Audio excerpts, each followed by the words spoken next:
Hello, chat. Hello, hello. How are we doing tonight? Lunar Ellipti, Unda, lovely to see you. Duality. Zane. I know Sino's here too. I'm doing evilly? I know. I am fully aware of how you're doing. Today's update was lovely to read, as it was coming out. Hi, Crenshaw. I'm doing so scared. See, I'm coming from after having read 22 seconds earlier, which has also been a lot of, oh fuck, oh god, and now we're going back to regular alternate universe, which right now we're at, oh god, oh fuck. So the tone just sticks around.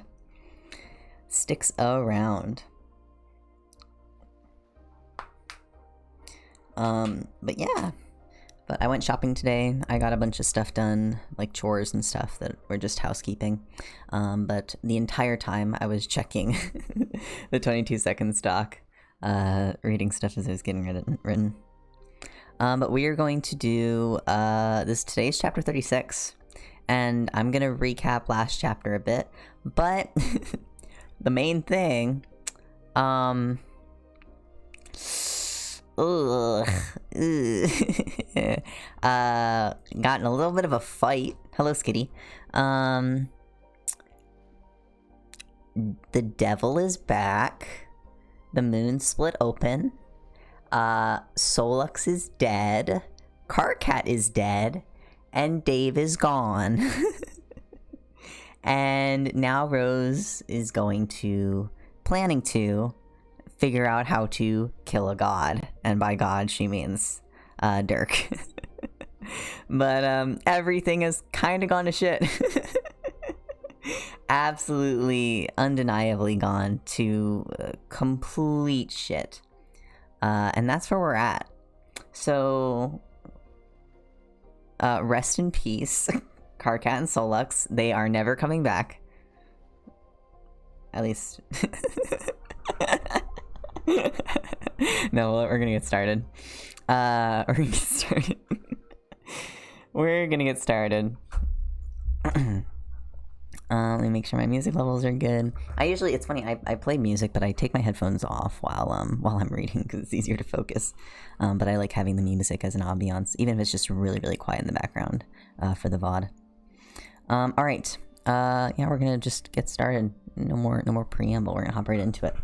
So this is chapter 36. We have, almost 18k words, which is about the same length as yesterday's.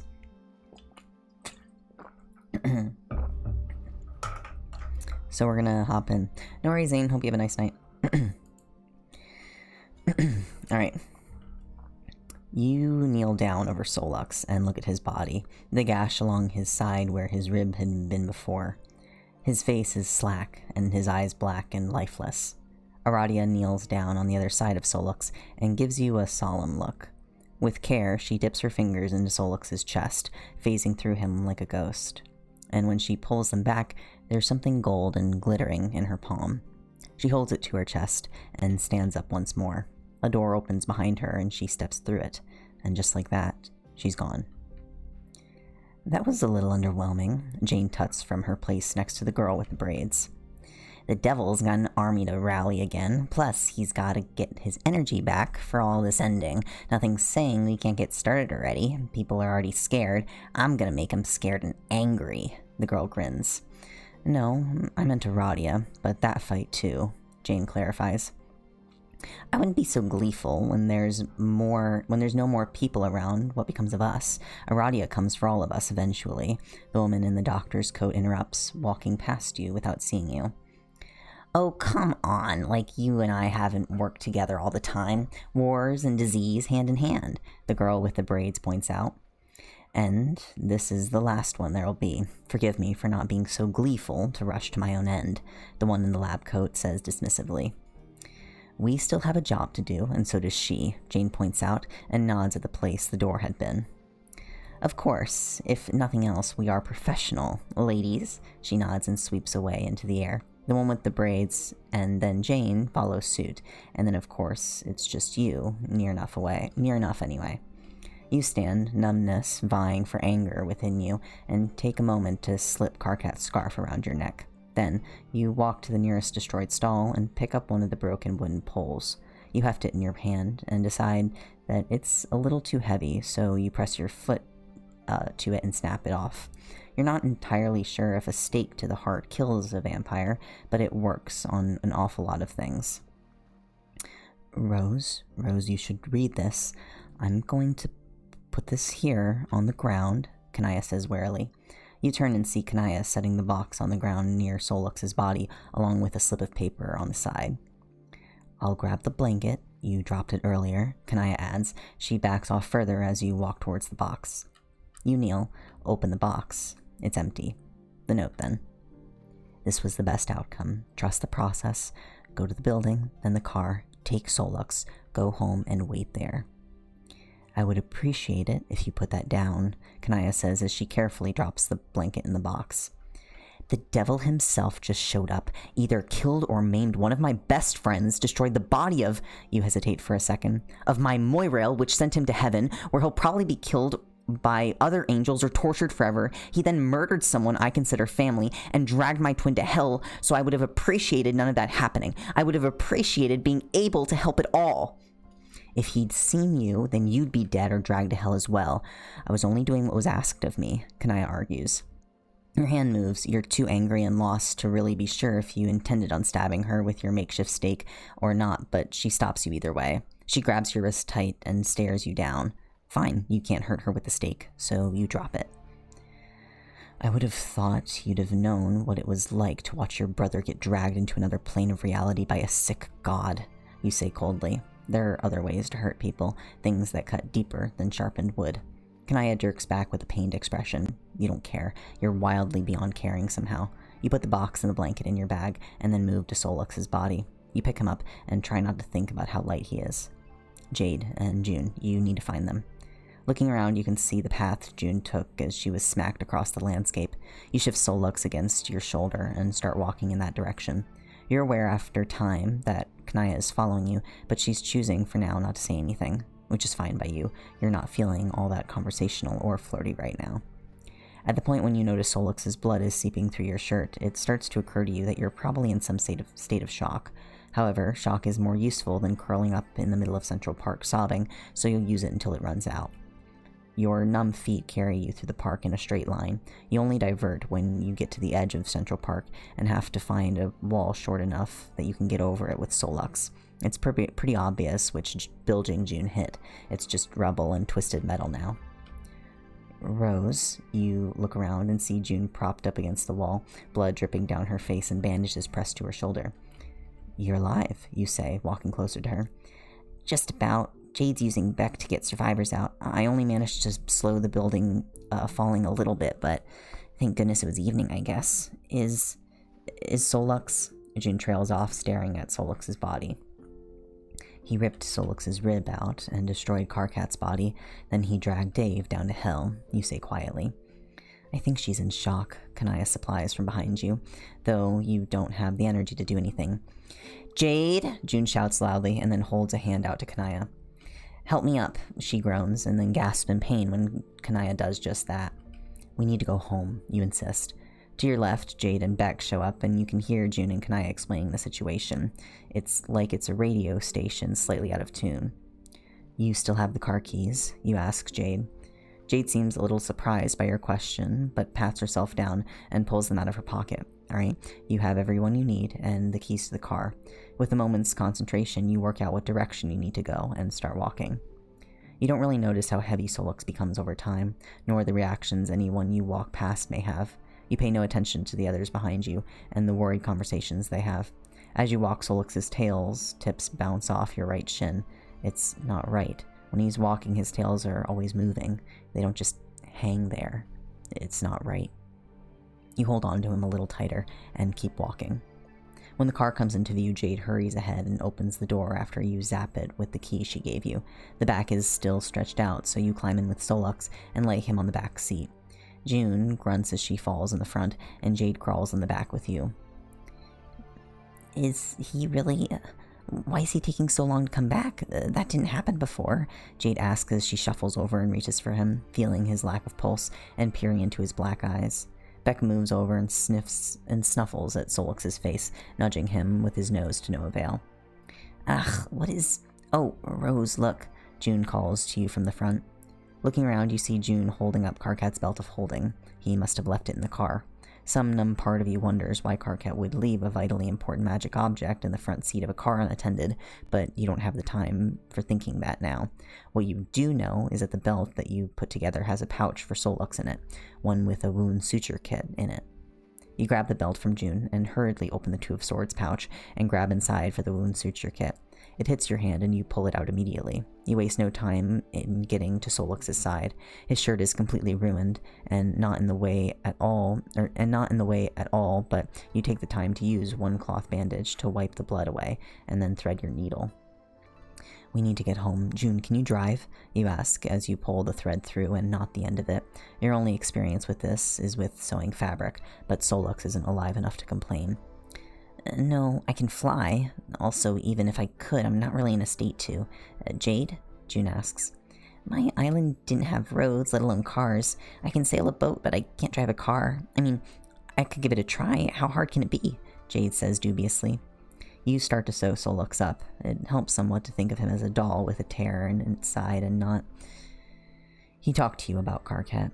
He'd laugh with you about Dave's antics and chill out in the fire with you when you read at home. Solux looked after your mom. He was always there for you, for your family. He was your family. You pull another stitch taut and try to focus only on the task at hand. You're not driving for the first time in Manhattan. Give me the keys and tell me where to go, Kanai insists. If she hadn't made you invisible, you could have helped more. You wouldn't be the only one left if... June, give her directions, you say instead. Jade climbs over the seat back into the front, and you stay crouched on the floor in the back, sewing Solux's backside up together. Your thoughts keep trying to start, but you can't allow them right now. You can't stay together if you think them. Karkat's scarf smells like... No, Dave had no idea what was going on when he clearly... No, he was so scared when he was being dragged into... No, June is way too hurt for a god to... No, will Solux even heal if you finish stitching it? Stop it. You keep stitching, keeping the stitches neat and even in length. You don't pull too hard, but you make sure if his blood starts flowing again that it'll stay in place. When you're done, you tie it off neatly, looping the thread out of the way. You clean and put the needle back in its kit. Aradia took Solux's soul. That's never... Shut up. With shaking hands, you clean his side with an antiseptic wipe. You cut what remains of his shirt there away, and ever so carefully lay out and stick down gauze. Solux doesn't wake up. You lean against the door of the car and stare at nothing. Beck wriggles close to you and presses his face against your shoulder, but you barely see him. Instead, you just stare into the whiteness of his fur for a while. When the city fades from view, you look out of the window and see the split moon still stuck there in the sky, radiating wrongness. The moon, it occurs to you, only reflects the light from the sun. That's how you can see it in the day. And whatever was up there is either not there anymore or dead. It was the moon, but now it is a broken rock that reflects the sun. You can use the sun, and so you stare. You reach out mentally through the dark towards the light. You reach for Dave first of all, but your fingers can't reach low enough. Instead, you move up and mentally brush the sky. You look and see. Your breath catches once again as the rings circling your arms and going through your form into the rings of your true form tug. As your real body tries to rotate, it can't. You're a celestial fucking being, and you've been done in by a magical goddamn bike lock.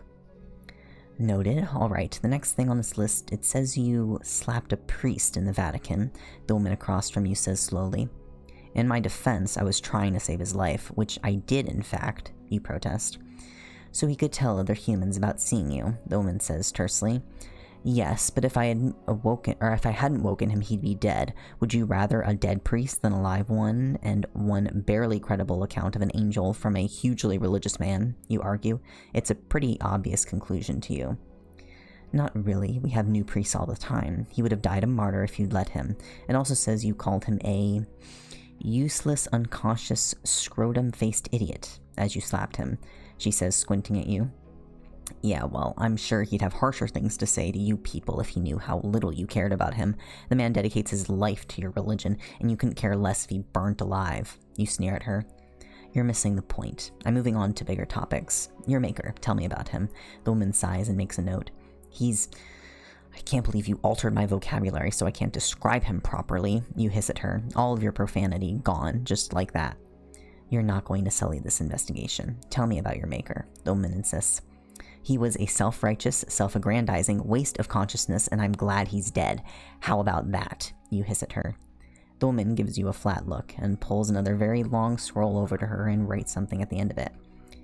Just adding charges to the list, aren't you? Speaking of your maker that way is abhorrent, especially as he gifted you with life, a chain of creation leading back to our divine, she says as she writes, our dead god. Yeah, you snort. You are the worst angel I've ever met, she says tightly, and writes more on the second scroll. That's the nicest thing you've said to me. I'm pretty sure I'm past the point of sins where you're going to kill me, so I may as well keep going and invite you to suck my human-accurate anatomy, you self-righteous. You start, but she gestures and your mouth sticks shut.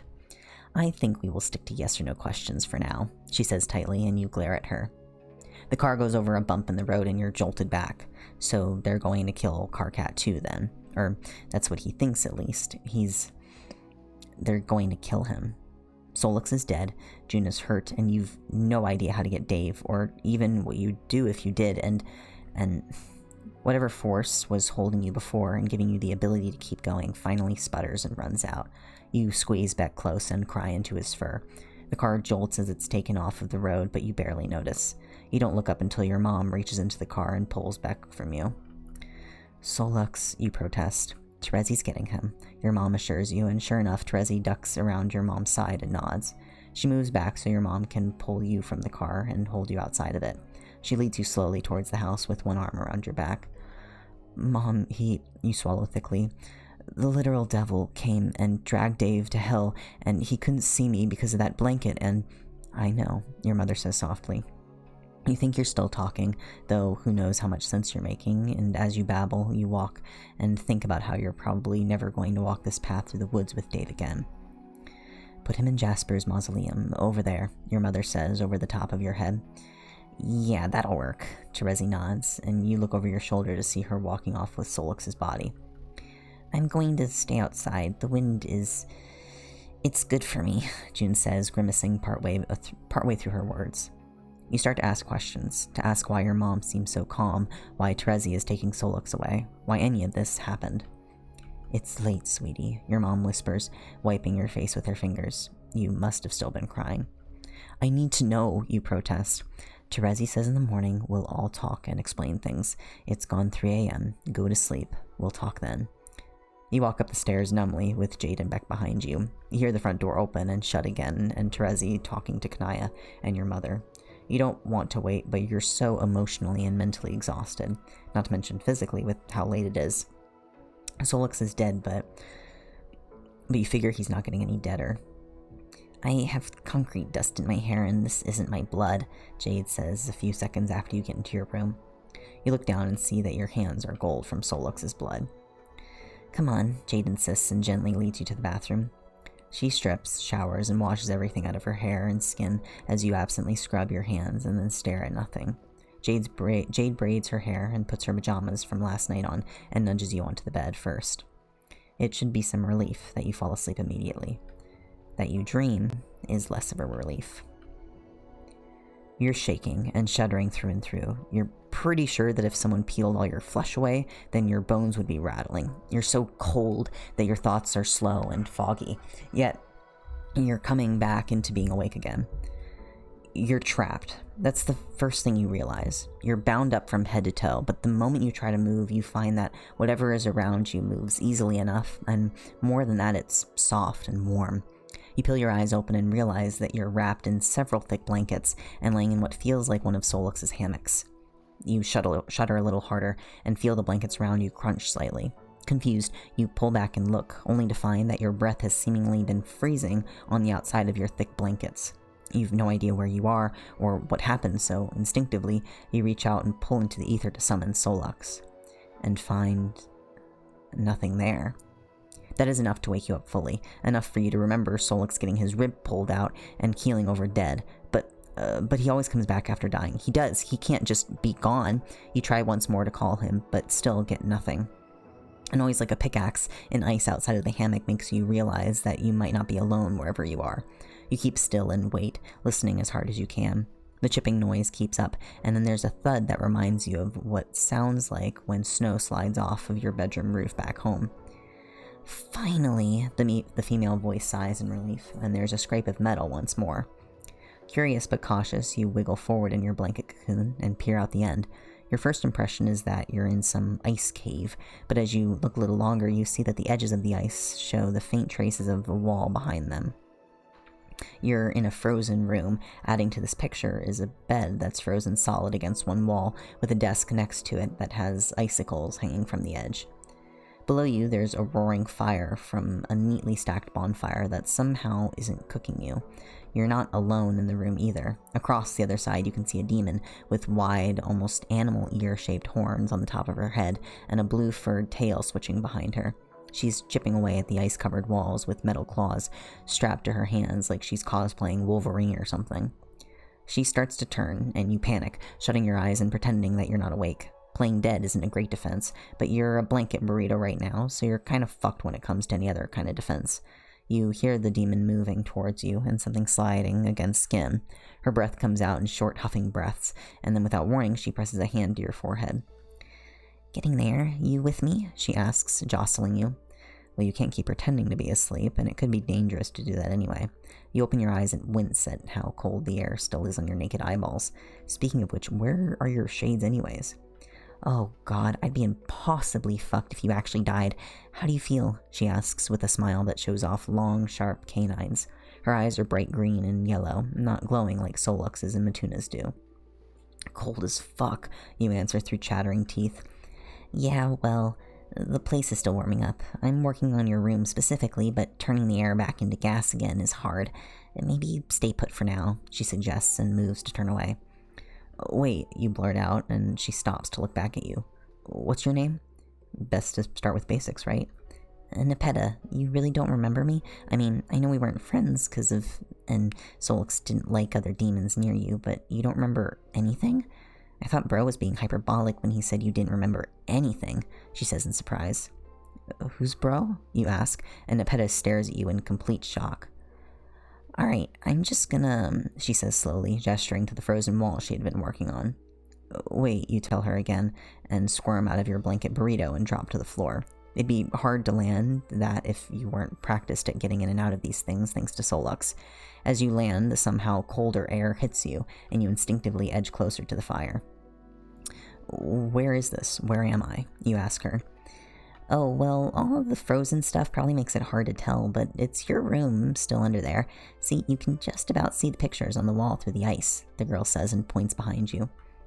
Cautiously, you turn and look your head. You turn your head to look. You can see some shapes behind the ice that could be Polaroid-style square photographs, but it's too distorted to see. "This isn't my room," you tell her when you look back.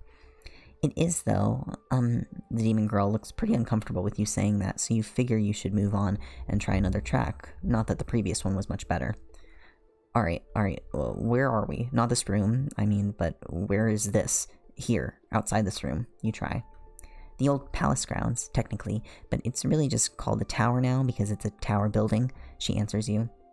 "Okay, palace grounds of where?" you press. "Hell?" Nepeta answers uncertainly. "Hell," you repeat. She nods. Hell is frozen, you know that, but then so is this room. You also distinctly remember being dragged downwards into the dirt and out when you were at Central Park. If you look, you can see dirt under your fingernails still. Alright, it's improbable, but hell it is. The psycho who dragged me here was the devil? You ask, and she nods, warily glancing around as if he might appear. Great. Why can't I get through the Solux? You ask her, and just for good measure, you try to summon him once more, and then and there, but still you get nothing. He's dead. He's dead, Dave, she tells you. That happens sometimes, but he comes back. Where is he now? Why isn't it working? You press on. He's dead, Dave. Solux is dead, Nepeta tells you again. No, see, he's basically immortal. He just comes back when he gets killed. I saw the devil kill him, but you start. He's dead, Dave. He's dead. Solux is dead, she insists. Solux can't be. You won't accept it. No, you insist and shudder more. The cold is getting to you more with each passing second, and behind you the ice on the walls is creeping in again. No, you repeat. He can't be. You open your eyes, and for a moment none of it is real, but pretty much right away after that it all comes rushing back. You saw where Dave is. He's unhappy and locked up, but given that he's in hell, things could be far worse for him. That's the closest thing to a silver lining you have right now. Jay's arm is heavy on your waist, and you can hear her slow, deep breathing. Looking at your alarm clock, you can see it's 6:30 a.m. You've barely slept, probably just enough to dip into a deep enough sleep to reach Dave, and now you're back. Slipping out of under Jade's arm, you roll off your bed and onto the floor so you can leave the room. Beck lifts his head up from the end of the bed, obviously having noticed you moved, but he doesn't stop or follow you. Your whole house is dark still, the lights off and the sun outside not having risen yet. The familiarity of routine drags you through autopilot. Set the water to boil, coffee filter to drip filter, rinse in water. You'd normally make one for Carcat, but you can't. Coffee grounds and filter, wait for water to finish boiling. How are you going to get Dave? Can you summon him? Water's boiling, carefully pour over grounds. Wait. Rose? Kenai asks from the doorway that leads to the back garden. You remember Dave out there with Carcat when he was an ostrich. More water, wait for it to drain through the filter. I'm sure you're still processing everything. I understand if you're angry. I know I was following your instructions, but you don't seem to remember writing them, so it probably doesn't feel like it. Or it probably doesn't feel like you, Kanaya continues. Coffee filter and compost container, plastic drip filter and sink. Losing someone you love is... Kanaya starts again. Give me the note, you say without turning around. Kanaya sighs, but you hear the rustle of paper. When you turn, she's holding it to you. You take it, unfolding it, and reading your own handwriting. Kanaya, please do hold on to this note, as I will be needing it back later. Do not give me this in England. You need to give this back to me after you've done what I ask of you in this note. It is vitally important that you be in Central Park on Valentine's Day this year. I'm not sure what'll happen to the numbering of years after this, so all I can say is it's the year in which you get this note. You will need to go there at sundown. You need to be past the booth with the hammer and before the Ferris wheel. Wait for me there, but do not be seen by anyone. When I see you, the situation starts to look dangerous. You must use the blanket and hide me. I will not be pleased with this, but you must not allow me to be seen at all until he is gone. I have included a second note for you to give to me at this point, giving instructions for how to get back to the house and things that must be done. You need to go with me.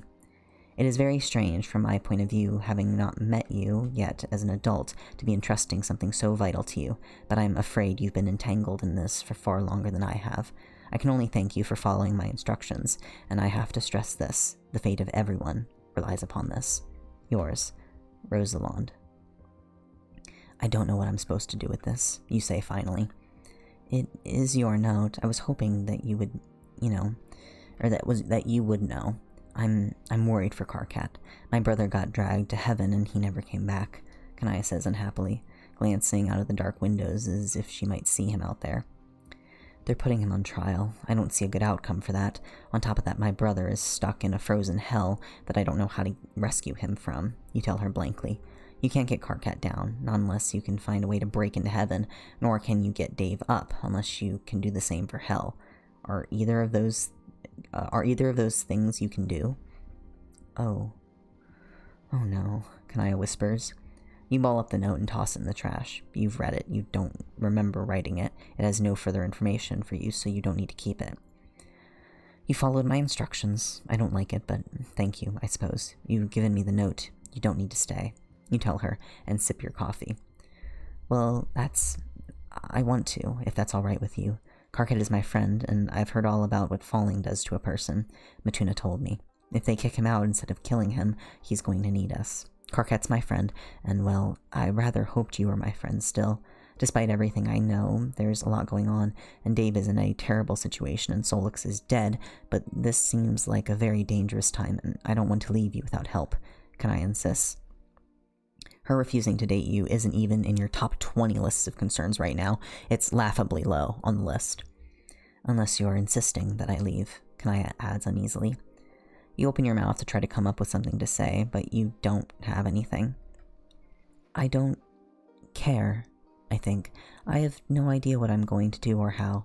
I don't know why I wrote that note. I don't know what's happening, what's supposed to happen, or what will. Whether you stay or go is beyond what I can decide now, you admit and shrug helplessly. Well, perhaps until you know that I can take care of other things for you. I could make you something to eat. That'll help you think and steady you a little. You could go talk to your godfriend outside. I was talking to her in the night. June is quite something. Go on, I'll bring you food, Kanaya assures you. Presented with the opportunity to just do something you're told, you latch onto it, numbly nodding at her and walking outside the house. June is sat on one of your deck chairs with her phone propped up on a small table. She still looks rough, but better than before. As you step outside, she notices you and waves a little weakly as a tinny sound of laughter comes from her phone. Sorry, I was just eating, June apologizes quietly as you sit on the chair next to her. What was it, you ask?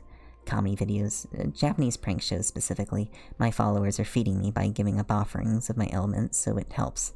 There's not a lot of natural comedy and pranks going on around the world right now, just a lot of fear. It makes healing a bitch, June explains. You went down in one hit. Is he that strong? You ask, trying to size up the monster that has your brother. A lot of my energy was wrapped up in the whole spell with Doc Scratch. The moon being ripped in half didn't do me any favors, and Dirk had just ate his maker, which, as sources of power goes, is pretty fucking strong, Rose. Also, he was very angry at me for locking him in the moon prison for years. So, yeah, being thrown several miles and getting a building dropped on me kind of hurt, June says defensively. I just want to know how strong he is, so I know how to beat or kill him, you say. Rose, I'm a fully fledged god and got my ass kicked. I've only ever managed to trick him or spar with him. Maybe on turf more suited to me than him, fully healed, powered up, and if I got the drop on him, I could do it. Maybe. But you? I'm sorry, June says gently. You have to find a way. You have to. You sit there and drink your coffee, holding on to it like a life ring in the open ocean. At your side, June keeps watching her videos, and the two of you sit in the cold February air. Eventually, Kanaya brings you breakfast, setting it before you with a look of concern. She'll feel better when the sun rises. We're getting there, June reassures Kanaya, although how that'll help you don't know. You eat your food mechanically, and when you're done, you can't quite recall what it was. That's how little attention you paid to it. Over the forest tree line, the sky starts to lighten. You watch the line of trees unblinkingly as a certain feeling starts to overtake you. A certainty that you saw all of this once. Though you have forgotten it, you did once know. Even the most hidden and impossible of things can be discovered if the right light is shown on them. If you know the right thing, ask the right questions. Knowledge is power, isn't it? You're not powerful enough to fight a god that has your brother, but maybe if you knew the right thing, you could.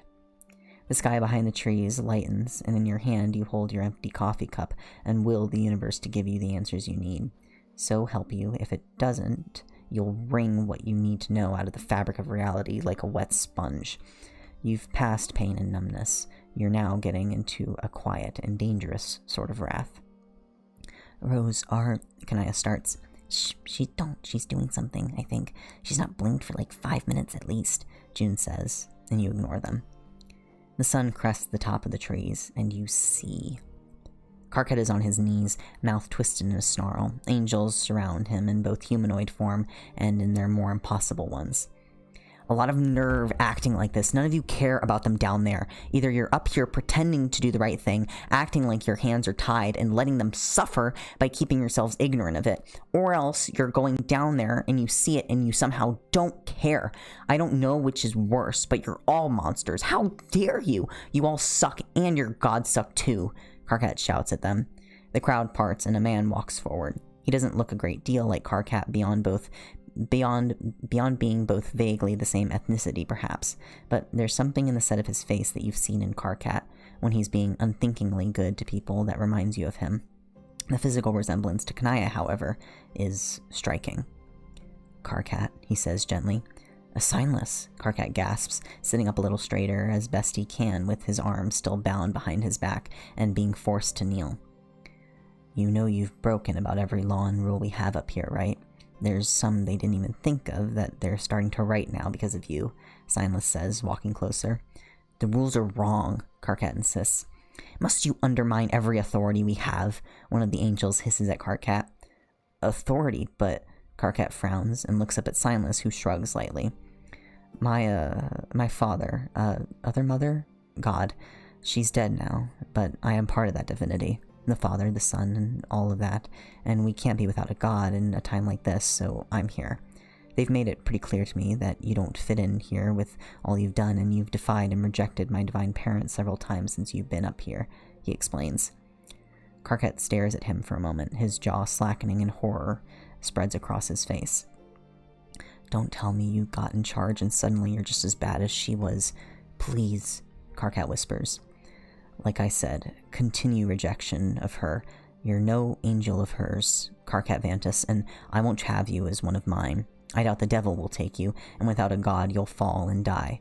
And perhaps to teach her not to get involved with angels, you can fall to your human-born Moirail," he goes on. "Moirail's with a human, that's... ugh!" Several other angels around react in clear disgust.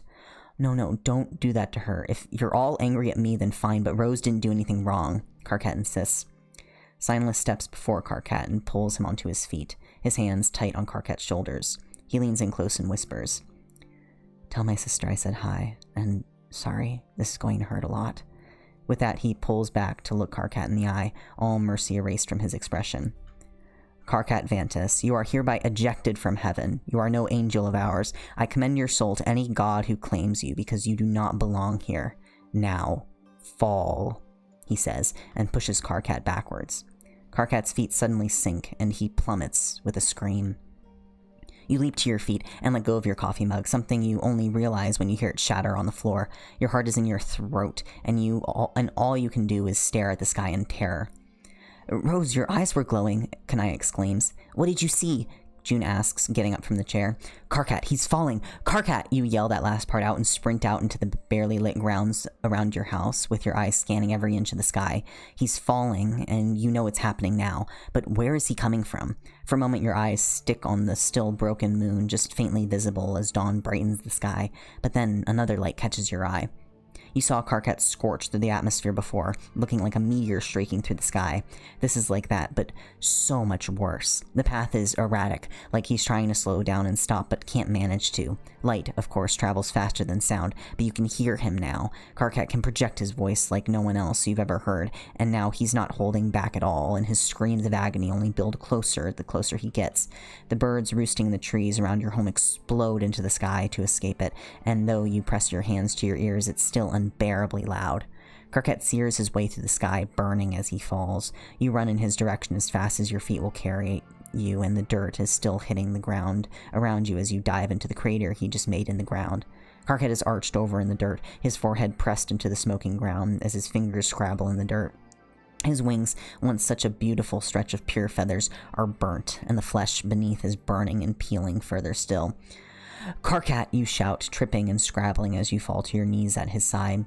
You grab Karkat's arm out of desperation and recoil when your hand goes in. His physical form glitches under your touch and gives way to rings among rings crashing together and falling apart. The eyes within them look to you desperately, and something within you snaps. No, you're not doing this. You can't," you shout at him as if that'll do anything. "You're my Moirail," you insist loudly and shake him. "He can't do this. You won't allow it. You've lost too much already, and you won't lose him too. The universe can pry him and everyone else from your cold, dead hands, and even then you'll fight. Fuck this, and everything about this whole situation. "You're mine," you snarl, not at him as such, but at reality itself, you guess. He's your friend, your Moira, and you won't allow any of this. You refuse, as simple as that. You will not allow this to be true. Karkat doesn't die from this, and that's a stone-cold fact. You don't care if you have to will it into reality. Karkat gasps and goes still, and for a horrible moment you think that's it, that he's dead. But you are right. Karkat doesn't die from this. It is a stone-cold fact. You stare as Karkat's form stabilizes. Your fingers no longer glitch through his arm, but instead hold onto warm, bare skin. His normal clothes reform around him, replacing the burnt leftovers of what survived the atmospheric re-entry. But his wings, they'd been burnt down to nothing but bone, and you watch in stunned silence as they shift into a glittering gold cast of bird-wing bones. Then, as if they'd been waiting for a feathers form, or rather, feather shapes. Panes of stained glass shaped like feathers and edged with gold fan out from where his white feathers had been before.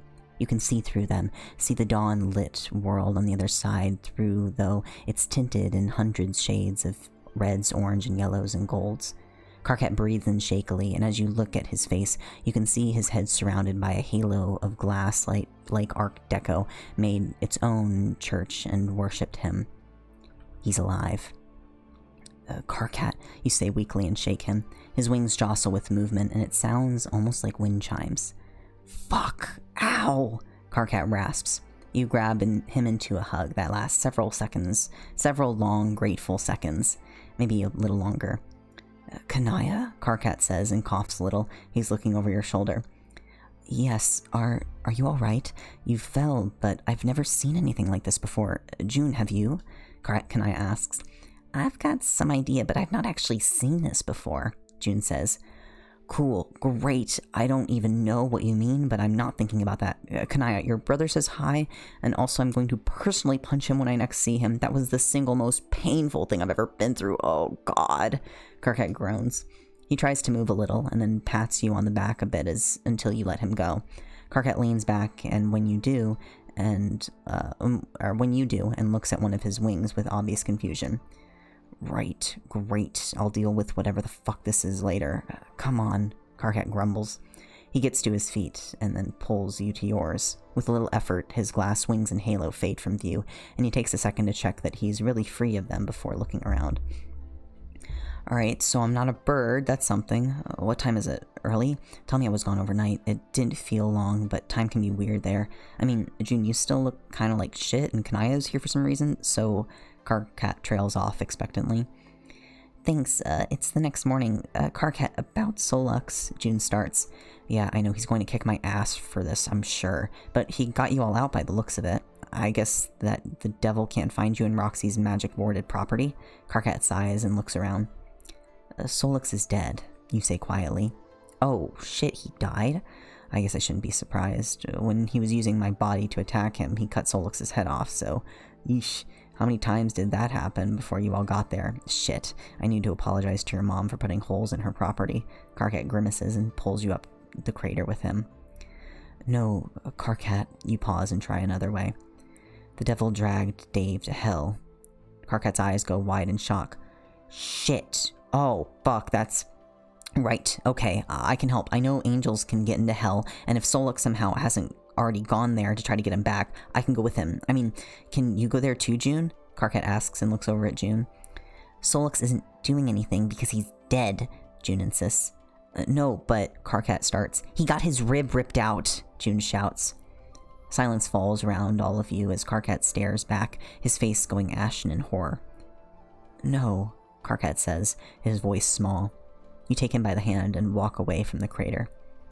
When you were a little kid, you had a cat, Jasper's. Unfortunately, he eventually died through circumstances as upsetting as they were stupid, and your mother, being the person she is, erected a stone mausoleum for him, and it has sat ever since on the property. You lean Karkat towards it and push open the door. You have the feeling that Solux would find it funny that his body is laid out on top of a stone cat gripped, but it's not like you can ask him that. Karkat stands in the doorway, staring in silence. I tried the suture kit. I sewed up where his rib was, but it didn't do anything, you say softly. Karkat is silent, eerily so. He's not breathing, just standing there staring at Solux. No, he finally says. No, you repeat. No, Karkat says firmly, and walks out of the mausoleum. Dave is stuck in hell. We need Solux to get him. Solux can't stay dead, so we need to fix that, Karkat declares as he marches toward the house and the place where June and Kanaya are still stood. You walk quicker and grab him by the wrist. I tried the suture kit and it didn't do anything. He didn't come back. Unless he needs to stay that way for a certain amount of time, then I don't know what else to do, you insist. I don't know either, not yet, but you gave us that stuff. You knew this would happen, and no way would you give us a suture kit when it wouldn't do anything. If Solux was just going to die and stay dead, you wouldn't have done that. That means he doesn't stay dead. We have now, and we have that, and we just don't know how to get from this to that, and that's what we need to do. This, Karkat says with an angry gesture at the mausoleum, this isn't staying like this. Nothing in those bags would fix death. It's death, you insist. It's not as if you haven't been thinking about this yourself. It's not like humans haven't spent a millennia trying to reverse death either. Yeah, well, I don't care. Fuck death. Oh, shit, that's why Arati was there. Whatever, look, I don't know how we're going to do this, but I know you gave us those things for a reason. I believe in you, Karkat insists. As he says that he believes in you, something in you glows. Not metaphorically either. Your skin literally thrums with light for a second. If you two want to stop yelling outside, we should talk, Terezi shouts from the edge of the house. Right, 2 seers. The chance of getting answers is going up already, Karkat insists. You're not sure how much that's true, but at least you want to go and see what she's talking about. Plus, looking at Solux there hurts a little more than you can handle right now. Okay, you nod, and the pair of you walk back towards the house where Terezi, June, and Jade are gathered outside, arguing, in fact. Did you know this was going to happen? June demands of Terezi as she waves a hand at Karkat. Not exactly, Terezi shrugs. We thought he was going to die or be stuck up there forever. You can't just not tell us that it's going to be okay, June snaps angrily. We could be halfway through some explanation by now if you weren't pitching such a fit. Anyway, now that Karkat's here, we have a lot to talk about, Terezi says, and without waiting for a response, she turns and walks in the house. June looks angry, to say the least, but none of you have any choice but to follow her. Staying outside just leaves you in ignorance, and the faint smell of scorched mud and grass. You find Terezi in the living room, along with your mother, who's pacing anxiously by the fireplace. Your mother takes one look at Karkat and rushes over to grab him into a hug. Karkat looks at you with bafflement for a second, but hugs her back. I'm sorry, it's all my fault, she sniffles. It's really not, Karkat assures her. You don't know, your mom insists and squeezes him. Roxy, no matter what you actually did, you didn't throw me into a Ferris wheel or take Dave and kill Solux. So it's not your fault, yeah? It's going to be okay, Karkat says gently and pats her back.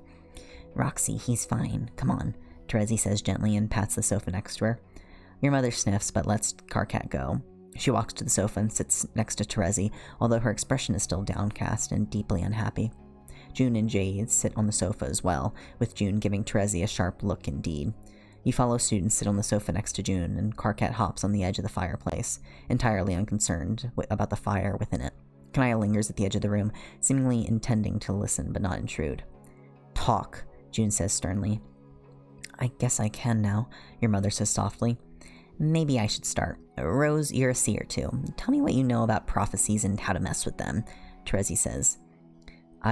You hesitate, having not expected to be asked anything. I'm not really sure what you mean. When I see something, that's what happens. Sometimes it doesn't quite play out as I thought it would, or I misinterpret something symbolic, but... I guess it's more my field. Okay, when you're dealing with prophecies, they're not always right. They're always true, in a way, just not always obviously, Terezi says. I don't really understand, Jade says with a frown. Maybe give an example, Karkat suggests, and Terezi nods. So, a seer that hates you can tell you something totally true that they've seen, but phrase it in a way that you don't know what's going to happen, but you not knowing makes it happen. Sometimes they don't even hate you, it just has to happen a certain way. Take Oedipus, for example. His father got a prophecy that he'd be killed by his son. He sends his son off to die, and because he did that, his son ends up killing him, Terezi explains. You lift out so much of that, but fine, June groans. Think of it backwards. You can screw with prophecies just like you can curses and other magic. If I prophesize that Rose Lalonde from New York will win the lottery tomorrow, there's 2 people that fit that description, then the other could take you out and it'd have to be them that won. Or someone could change their name to Rose Lalonde and do something similar. Prophecies have to be true. They just don't have to be obviously true, Terezi explains. Prophecies, then, your prediction of the future and the prediction of other seers, all lighting the way to the future to come. It is relevant, of course, and it's highly possible that Terezi was approaching a point. You do want to know what's happening with the future and where you go from here, but you have far too many questions about the past before you get there. That was an awful lot of highly unhelpful information, you say slowly. Not really, Terezi says with a shrug. No, it was. How about I ask the questions now? Which is a polite way of saying stop screwing around with philosophical answers and give me actual ones. Aside from Jade, you all know things that I don't know, and I'm going to find out what they are, you say sharply. Hey, what about Beck? Jade asks. You look at the Hellhound, who is watching you very intently for a beast without eyes. He whines ever so softly. Beck is fine, you concede. Beck, what about me? I thought you'd worked out by now that I know fuck all about this shit. I have negative knowledge. When you met me, I didn't even know my own species. That's how little I know, Karkat protests. But I do have questions for you about where you just were, so even if you're not hiding things from me, you do have things I want to know, you argue, and Karkat hunches his shoulders a little and grumbles under his breath. You're making the executive decision to ignore him for now. Okay, we're going to work backwards, you say and take a deep breath. You hold it, let it out, and start. What just happened with the moon? I saw that puppet. You start. Cal. June cuts back in. I'll come back to that. I saw him pull at it. He had strings going up there, and then it split. I felt a lot of something escape, and I felt Cthulhu, so I'm going to assume the rest of the gods are free. Whichever ones are still alive, that is, you say. That's accurate. He broke the prison which fucked Scratch's dimension up fully. He's probably dead. Or maybe not. He was always kind of slippery, June says.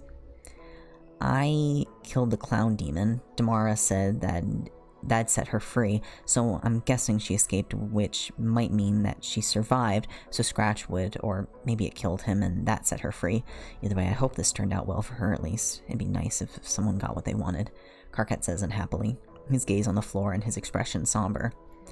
Tell me about Cal then, June. Soluk said they're the same thing. How does that work? What sort of thing are they? And how did him being alive and assembled, I suppose, cause the moon to open? I'm sure cracking it open wasn't as simple as just wanting to and waving your hands at it. You ask her.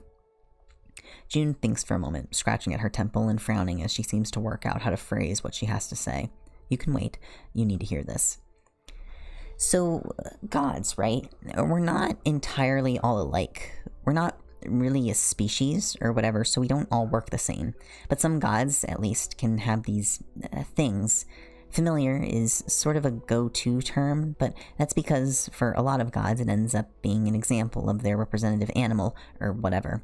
It's like when you have a demon making a demon, you make a sacrifice of something important and a commitment, and you create a person. What you make varies on what you put in. For a lot of gods, you've got a magic animal that's super intelligent and you can possess or guide. You want to watch something, but you don't want to be there? Familiar, June explains. Solux is quite a bit more than that, Kanaya points out. Yeah, so with Cal, at least Dirk, the devil, put some part of himself and who knows what else in to make him. He's very powerful, very creepy, and honestly, I hate him. I'm not sure how much of a personality he has because he doesn't really talk in words as far as I can tell. Or not to anyone but Dirk. I've seen him get in the brains of demons to get meaning across, but it's clearly not good for them. Solux is pretty much his opposite. He was made from a rib and hope and a lot of stuff. That's why he's an actual, real, whole person, June explains. Solux's name referenced him being made from hope and love, companionship and loyalty, protection, all of that, Karkat says softly. Right, you put that much in and have intentions that good, you get Solux instead of Cal. June nods. But why did Cal break the moon? You press her. The spell there was meant to contain the gods locked away, but Cal is part of Dirk too, so he's both inside and outside. He just pulled it really hard, and the logic of the spell couldn't withstand it. Familiars are useful for that sort of thing, and reviving you from effective death, because if one part of you is alive, you can heal the rest. They can be a weakness, but they're a real strength too. The event broke Cal into bits, but he reformed. The more parts of him got together, the weaker the spell got, if that wasn't obvious by now. June sighs. I think the who and why of how he was reformed is probably important, but just not so important now. The question is more, can the same work for Solux? Excuse me. Can I ask, getting there before you could? Normally, I'd assume yes, but Radia was there. I don't think she was just going to hang out with Solux's soul until his body got back. Given how the hierarchy goes, it's possible that Dirk can just override the authority that made Solux, or maybe he can't, but Aradia knows we can't get the rib back, so it's permanent, even if it's theoretically. June cuts off with a groan and holds her head in her hands. I don't know, it's all too complicated, she says quietly. Aradia did take his soul, I saw it, you say. Well, hey, that's good news, Karkat says and perks up immediately. How is that good news? Jade asks incredulously. Because her domain is Midnight City. I've been there already. I could go back. I could sneak in and steal his soul back, or barter for it somehow. There was a death pouch on that belt. It had a diamond in it. What if Radia would trade his soul for a diamond? Karkat babbles, clearly overcome with excitement. You pull the belt out, and Karkat eagerly whips the diamond out of the death pocket and holds it up. Let me see that, Terezi says, holding her hand out. Karkat practically vibrates with excitement as your mother and Terezi peer at the diamond, inspecting it magically, and in Terezi's case, with her tongue. This is just a really big diamond. There's nothing special about it, she says, and hands it back to you. It's unpleasantly slippery with dragon spit. Maybe that's what she wants, Karkat says.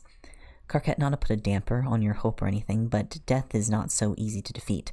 Cultures throughout history have stories of people trying to get loved ones back from beyond the veil, and they rarely end well. On top of that, she's literally a force of reality, beyond gods even. Why would she be swayed by what is, technically speaking, just a lump of interestingly arranged carbon? Kanaya asks. I don't know, okay, but we know where he is now, and Rose put that together for this whole situation, so it has to help. Just because I don't know how yet doesn't mean it won't. I know it's going to work, Karkat insists, his fists clenched tight at his sides. The feeling comes back, like sunshine inside your ribcage for a moment. Your skin brightens from within once more. Whatever it is, it's connected to Karkat. Before you can ask questions about that, Jade moves on without you. Okay, but about Solux, if he's a familiar, then whose familiar is he? Was he? Jade corrects sadly. Is he? Karkat counters, corrects in the sharp tone of someone fully in denial. June looks around uneasily, her gaze finally landing on your mother. After a moment of silence, June answers. Dave's, June says simply. But familiars are made by gods, unless someone made him and gave him to Dave? Jade asks. Dave made him, June says, more explicit in her words this time. Dave's not human? You're saying he's a god? Dave, what? No, Karkat snorts. He seems very human to me, Kanaya agrees. Of course he does. No god would eat that many Doritos or attend basic mandatory classes or... Wait, no, I forgot June does that. So he's not human? Really? Karkat asks in surprise. Oh no, he's fully human too. In complete defiance of how percentages work, 100% human and 100% god, June says. Wait, like my brother? Kanaya asks in a whisper, staring wide-eyed at June. It's Terezi who replies, not June, who is sinking lower in the couch cushions as if that might help her escape the stare of the suddenly very alert and ominous vampire at the edge of the room. Exactly like that, and also the exact opposite of that in a way, Terezi chirps.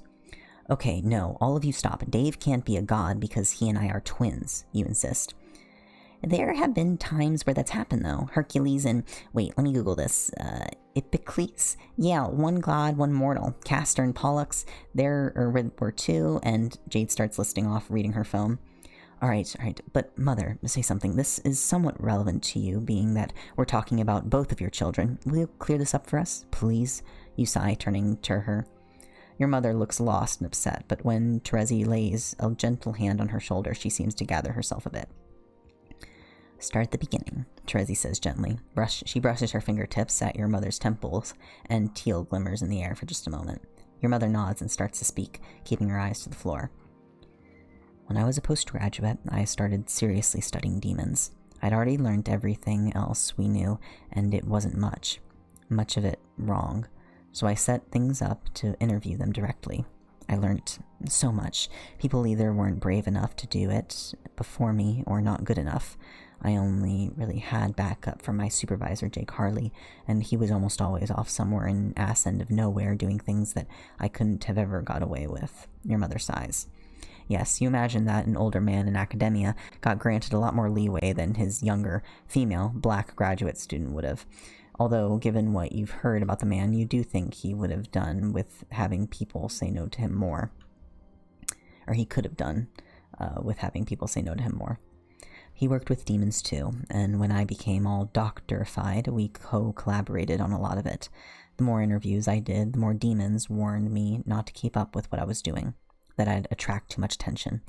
I hadn't been too worried because I was always careful, and I knew enough to defend myself, and didn't go around agreeing to deals with anyone who came up to me and asked. Jake said he'd been managing to call a couple demons, but was seeing one in particular over and over, which I generally didn't do much. He said they talked about me, my work. She says slowly. Wait, does she mean that other demons warned him that your mother was in danger, or that Jake Harley was talking to other demons about your mother's work? Those are very different things. I didn't realize it until it was too late, just who he'd been seeing, your mother says, and you can tell she regrets this even now. Dirk, June says just as unhappily. The devil found out about your work? Karkat asks. He showed up, made me an offer. There was this prophecy. The firstborn and only son of the devil ends the world, the Antichrist. He said I was the most powerful witch in the world, and the most powerful for generations. That kid would be fully human, and God, so he wanted the human half-whole to be as strong as possible. So, me, he said, or she says with a half-shrug. He what? Or he'd kill you? Send you to hell? You ask in horror. No, nothing like that. Just would I do it? Your mother says, shaking her head. And this is where the fucking with prophecies part comes in. Terezi grins gleefully. You did say something about a prophecy to them when you first met Dave and Rose, Karkat says suspiciously. If I said no, he'd pick someone else. Someone less smart, less magically skilled. There's billions and trillions of lives and souls on this planet. I couldn't let them all die because some bored god wanted to end everything. His prophecy was some weakly phrased shit. A first year could see the holes in it. It could be stopped, but I had to do it. Your mom snaps, clearly livid. What was the prophecy again? Firstborn and only son? You could break that by having another child with him first that wasn't a boy, but then arguably the boy born after would be the first boy, so you could try to twist the situation so the logic of the prophecy would pick a different devil. After all, it's just a job, isn't it? There was one before this one. I was the firstborn, you say slowly. The scans you found, there was one of you, then two, Karkat gasps. Dave isn't his firstborn. Rose is, but Dave is his only son, not his only child, and neither of them are the child first conceived, but also they both are together, Terezi explains. So wait, how does this work? If the Antichrist ends the world, I mean, that's what he does, isn't it? Then if Dave or Rose just doesn't do it, then the prophecy is just going to magically shrug and be like, nah, it's some other devil. Is that what you're saying? Karkat demands disbelievingly. Exactly that. Normally a prophecy like that would lock Dave into doing what he was prophesied to do. Any action he took would draw him inevitably to that outcome. But with Roxy altering the conditions like this, that's not the case, Terezi explains. Magic is bullshit, and I hate it. I quit school, I'm going to live in the forest and be a lumberjack or something, Karkat groans, covering his face with his hands. The woods are full of magic, Karkat. You can't escape. Although, here's a related question. If Dave is a god, and wow, this keeps happening to my friends, and this keeps happening that my friends are suddenly gods, does that mean Rose is too, or is she just a mortal human? Jade asks. I don't know, Jade. Do you think the most powerful seer in hundreds and hundreds of years is human? The one who was glowing just now when Karkat had faith in her? The one who pulled some Riddlemaster clue shit with that bell of nonsense? The one who literally just grabbed an angel out of falling and recruited him to serve her? I don't know, June exclaims, throwing her arms up in the air. Jade stares at June for a long second, then very deliberately picks up a crocheted throw pillow from the sofa and flings it at June's head, where it connects with both speed and force. You deserve that, Carquette snorts. Rose is just as human and God as Dave is, Terezi says sweetly, presumably just to contrast June's sarcastic moment back there. You're immortal? Kanai asks slowly, and you turn to look at her. Oh. This really isn't the time, but oh! So if Rose and Dave are gods, what are they gods of? Carquette asks loudly enough to snap you out of that line of thought. I mean, they are gods, sort of. Okay, so gods like me come from a concept, and that's the thing. You're a god of easy, but gods born from gods, or any other way a god makes another god, is a different thing. Sometimes you get part of the domain of your parent, or you merge into your own domain, which basically always leads off of your aspect to one extent or another. The fact that Rose gets stronger with sunlight, and all her visions are through light-reflecty things, as well as the glowing and what she did to Carcat, it's pretty light. So either you're looking at something sun-based, or more likely the concept of knowledge, learning, seeing, that sort of thing. Dave is a lot more emerged because he didn't grow up thinking he was human. He's a god of time, but he's not totally narrowed down yet, June says. You're a god. You're a god. Have your divine powers been simply building for your whole life? You don't feel like a god, you just feel like a witch. Granted, you have no way of knowing what godhood feels like, but June seems to have an absurd amount of power, and you were previously defeated by a blanket. Speaking of which, the blanket, the magical one that hides me from existence, you commissioned it from Kanaya to hide me then, you ask, looking up at your mother. She nods, still looking unhappy. I couldn't just avoid the prophecy by keeping his child. I made this place after I became pregnant to hide you. It could never have hidden all three of us the whole time. He would have found us eventually because he'd look endlessly. He'd sent demons to look and kill as many people as he could to make us have to leave. I had to give him a child. It had to be Dave. He was expecting Dave. So I hid you, and I took you back here. Her voice hitches, and she can't seem to go on. But no, I grew up with Dave. We lived here, you insist.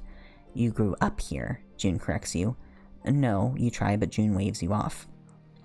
We're getting ahead of ourselves. I can go on if you want, June asks. Your mother doesn't answer despite June clearly directing that question to her, but Terezi nods in her stead. Me and Dirk used to be friends, but after I found out that he was trying to end the world and had made Dave to do it, that was the very last straw. I know he was the devil, but he used to be my friend, and sure, it's not a nice job, but I figured someone had to do it, you know? I guess I made a lot of excuses for him. I don't know. June trails off a little. You wait as she pulls her train of thought back to where she'd intended to go, and not the morose reflection that she had ended at. When Dave was 19, Dirk sent him and Solux up to this plane to experience it for a year before ending everything, I guess. I went looking for him because you hear about these things on the wind, you know? I made friends with them. I wanted to talk them out of it if I could, or at least just be a friend, you know? Solux was not my biggest fan at first. He really wasn't used to sharing Dave with people, but we got past it. He was really great to me, June tells you sadly, no doubt remembering Solux's body outside. And then Carcat started showing up, although I didn't meet him for ages. I didn't know you were sending him to us because he didn't say, and also I had no idea you existed. Neither did Dave, because that blanket meant that Dirk had no idea about you either. You showed up with Carcat just before the year was up. Not that you'd missed a lot. Dave was mostly just driving around with Solux to every tourist trap he could find. I swear I found him once at the world's largest ball of twine. June laughs a little. Your mind goes to the Disney souvenir shirt that you found in the car the first time. That's where that was from. I had a dream where I talked to Carcat about giving him information on where to find Dave and Solux, but I also remember growing up with Dave, here, and with you protest. Yeah, me and Dave came up with an idea last minute. And by last minute, I do mean last minute. That's why Solux and Carcat didn't actually have anything to do with it. Dave's a god of time, remember? We found Scratch and lent him Dave's powers. All of them. A huge chunk of mine and all of Dave's memories. Rewinding time is incredibly hard to do. But to do it for the whole world is just impossible. But you can make everyone forget the change in time and then magically alter details that would give the spell away. Dave wanted to grow up with you, to be human, to not end the world and have nothing else to do with Dirk. His whole narrative, the story, or whatever of who he was, just was completely taken over by Dirk and this destiny he didn't want. He didn't want to end the world or hurt people, so the two of us decided to rewrite everything, take all of us and put us into a plot that we wrote, where we could go to school together, grow up, and then go study magic together. I wanted Karkat to not have to live with his shitty maker, and for him to not have to deal with anything we went through up there. So we locked Dirk away, but just doing him would unbalance everything. We had to put every god away, aside from the three of us, June says in a rush. How did you even have the magical power to do that? Normally I would say you being a god would explain that. I know what it's like growing up with one, after all, but you were against who knows how many other deities as you tried to lock them all away. How? Kanaya asks. June shifts a little uncomfortably and scratches at the back of her neck. It was hell, right? Hell froze over, and in class we covered using heat as a source of magical power. If hell was infinitely hot, then you could freeze a whole dimension for power. That's why the demons all left, right? Karkat guesses. We did do that, yeah. Dave, as an heir to the place, had just enough authority to make that bargain, apparently. That gave us a lot of power because hell is really big and bonkers level hot, so that's a lot of juice there. But we, maybe we had some other sources of power. Dave's god powers and his memories, for one, big significant things, but also the memories of people in the time that was lost as well, as some further back for some people. The spell went a little wonky with that. The logic on it was meant to completely erase people who died in the start of the apocalypse, because we brought them back, but we couldn't paper over that, so we took everything. Or people whose species made selecting memories too hard to do. Jade continues uneasily. Like me? Karkat asks flatly. Yeah, sorry.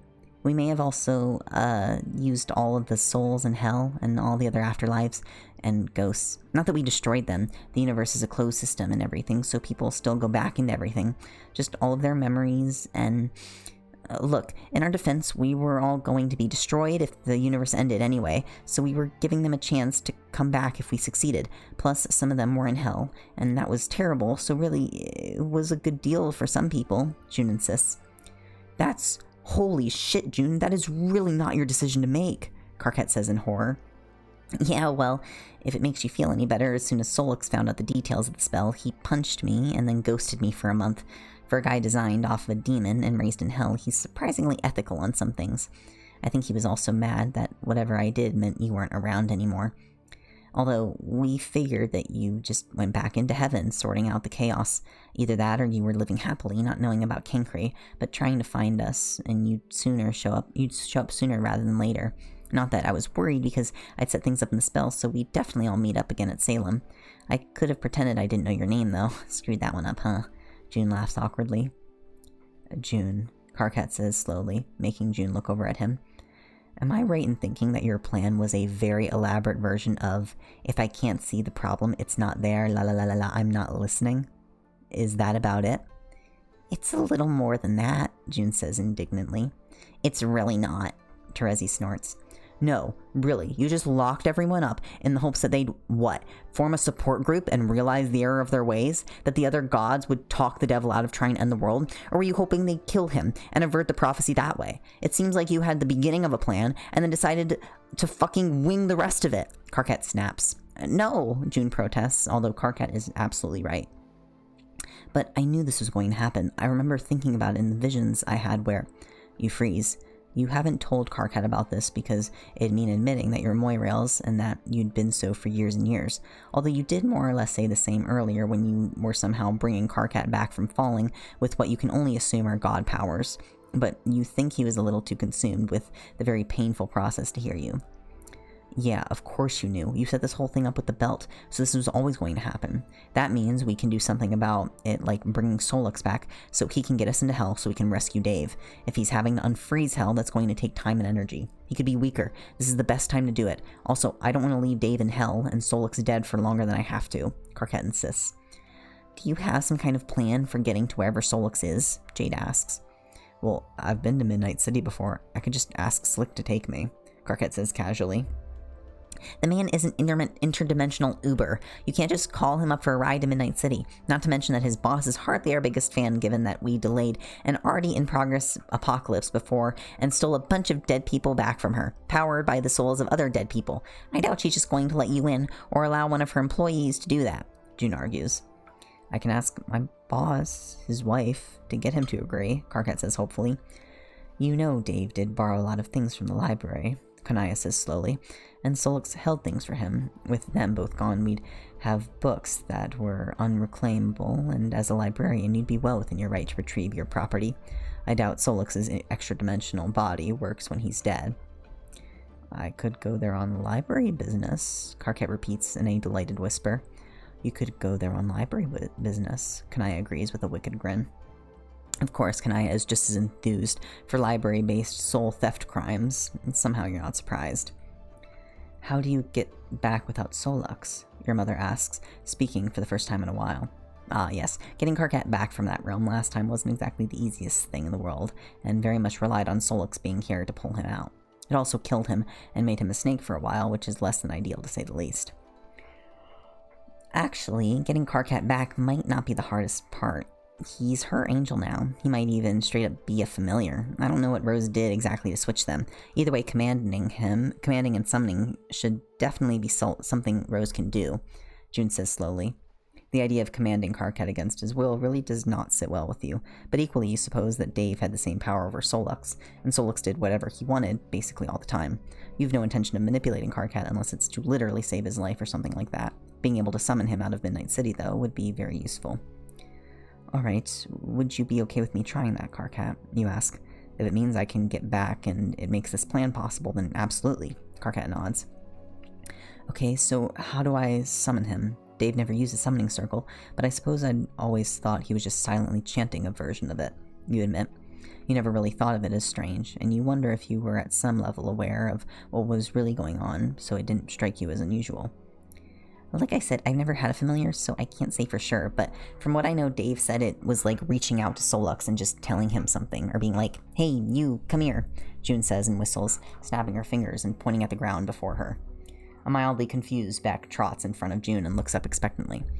Oh no, buddy, she didn't mean you. It's okay, come here, I'll give you cuddles, Jade says sympathetically, and when Beck comes to her, he gets a lot of attention. This is a solid plan for reviving Solux and rescuing your brother, also for getting you to a place where you can murder your apparent father, the ruler of hell. You need to be able to crack this. Sitting up straight on the sofa, you pull your legs and cross them under you, almost as if you were about to meditate. You've got so much new information, and you still have so many questions that your mind is simply buzzing, yet you must push all of that aside to do this. You ignore all of it. You try to. Okay, no. You have so many questions, you're physically itching from not knowing. With a huff of frustration, you open your eyes and frown. Karkat is giving you a look of concern. I have more questions, you say. I think we probably have more questions than answers at the moment. Jade agrees. You can say that again. Karkat snorts. I think we probably have more... Oops. I held the button down. I think we probably have more questions than answers at the moment, Jade repeats with a wide grin. Karkat gives her a completely withering look, and June bursts out into surprised laughter. Ha! Thanks. Amazing. Thank you for the snack there, Jade. Very delicious, very helpful. June giggles. I'm glad my suffering makes you feel better, Karkat says through gritted teeth. It does, June chirps. Okay, well, on that note, if comedy and things like that feed you, then what feeds me, you ask. No idea. You have to work that out yourself. I'm guessing sunlight is one, but you just have to see what helps. Sorry, June answers. What about Dave, then? If he was advanced enough to wind back time for people, then surely he was emerged as a god enough to have things power him, right? Karkat asks her. Oh yeah, for sure. Music played at a certain BPM did it for him, but I don't know what it was exactly. I think it changed depending on what he was doing, or I don't know. People counting down time was nice for him. We went on this ride at a theme park somewhere where it had a countdown to launching you on the ride, and people waiting were all counting it down, and that really fed him. New Year's Eve was big for him. Anything that kept time being observed, repaired, focused on, that kind of stuff, June explains. It's funny how that sounds like the beginning of a tradition, like how people have prayer beads and specific things they say in certain situations for their god, Jade notes. Yeah, that's how those come about. You tell your followers that something's good, they do it more, codify it, and think specifically of you to make it stronger, and you get tradition, June agrees. That kind of makes sense, but it's strange to think of Dave that way. A Dave who knew this was what he was.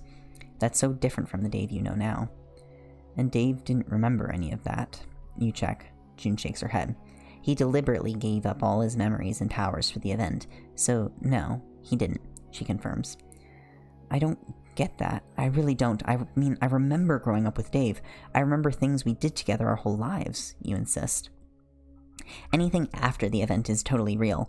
Anything before that is not so much. Dave's whole point is that he hated his life. He didn't hate you for yours when you two met or anything. Honestly, it didn't seem like you'd have it easy either.